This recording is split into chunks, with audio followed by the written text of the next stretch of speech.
Қоңыр ананың қоныс аударуы. Әлде ақиқат, әлде аңыз. Шежіре қуаласаң қызық бір оқиғаға тап келесің. Кіші жүздің ішінде әлім, әлімнің ішіндегі шектірен тарайтын кішкене деген ру бар. Сол руға байланысты ел ішінде мынадай бір әңгіме бар. Кішкене деген кісі аты, мінезі ұрда жұқтау болса керек. Ағайындармен ренжіскен бе, әйтеуір әлде бір жағдаймен өз елінен кетіп, 6 айшылық алыс жер арқа жақтағы бір байдың жылқысын бағады. Кішкене жылқы соңынан ері беретін жай жылқышы емес, табиғаттың тамырын ұстап, ай мен жылдың ауа райын тап басып айтатын сұңғыла қазақ екен. Бір жолы ол басқа жылқышыларға биыл қыс қатты болғалы тұр, жұт болып мал қырылуы мүмкін дейді. Оның сөзін басқалары елемейді. Шынымен сол жылы жұт болып мал қырылады. Ал ол кезде кішкене үйір-үйір жылқысын айдап басқа жаққа кетіп қалған екен. Бар малынан айырылған бай кішкене қалған жылқыларымды аман есен алып келсе, қызымды берер едім дейді. Көктем шығып, күн жылығанда кішкене үйірлі жылқыларын шұрқыратып, аман есен айдап келеді. Бай уәдесінде тұрып, кішкенеге Қоңыр деген қызын береді. Сөйтіп, қайын жұртынан отау шыққан кішкененің тұңғышы да дүниеге келеді. Оны қыздың әжесі, байдың шешесі бауырына салып алады. Ол үйсін сары кемпірдің баласы болып, кейін сары үйсін атанып кетеді дейді. Әлде ақиқат, әлде аңыз, әңгіменің бір шалғайы. Жыл артынан жыл өтіп, екінші баласы дүниеге келеді. Ол өз қолдарында болады. Аты Жиеней. Біреулер азан шақырып қойған аты сол десе, біреулер нағашылары Жиен, әй Жиен, Жиеней деп атап жүріп, Жиеней атанып кеткен дейді. Күндер өтіп айға, айлар өтіп жылға ұласады.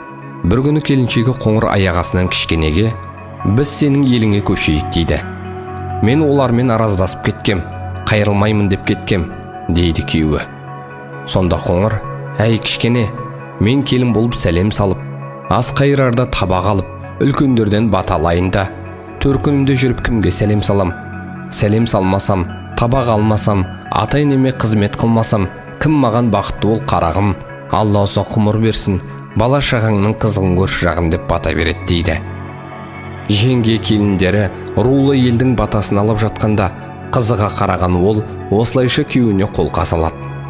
Сонымен не керек, кішкене үй ішімен сырға қарай көшеді. Қоңырдың әкесі қызының жасауы деп алдына үйірлі жылқы, қоралы қой салып береді. Жылжи көшкенде жыл жарымсыз таусылып бермейтін алыс жолда Қоңыр үшінші баласын босанып, оның атын Жолшара қояды. Арада көп жылдар өтіп, үйлі баранды оралған соң ба, еліне жақындағанда кішкене Қоңырды бүкіл малымен бір жерге дамылдата тұрып, өзі ауылына кетеді.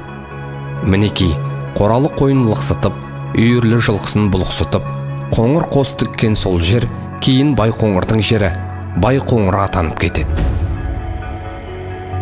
Кішкене еліне келгеннен кейін Құрманай, Құттық, Асан, Үсен деген ұлдар дүниеге келеді. Қазір олардың ұрпақтары Қызылорданың Қазалы өңірін мекендейді екен. Осы адам аттары қазір ру атына айналған, яғни 6 кішкене деп атайды. Кішкенеден тарайтын Жиеней, Жолшара, Құрманай, Құттық, Асан, Үсен деген 6 ата. Ру атына ұйқастырып мінездеме бергіш қазақ Жолшарадан тарайтындарға Жолшара, Жолшарадан туған бейшара деп әсілдеп жататын көрінеді. Әрине, бұл ұзақ хикая. Ел ішіндегі әңгіме болған соң, біреу жетпей, біреу артық айтуы заңды. Біз де соның біріміз. Айтпағымыз батаға ынтық болған әжелеріміздің бір мысалы ретінде Қоңыр ананың қоныс аудару себебі осы еді.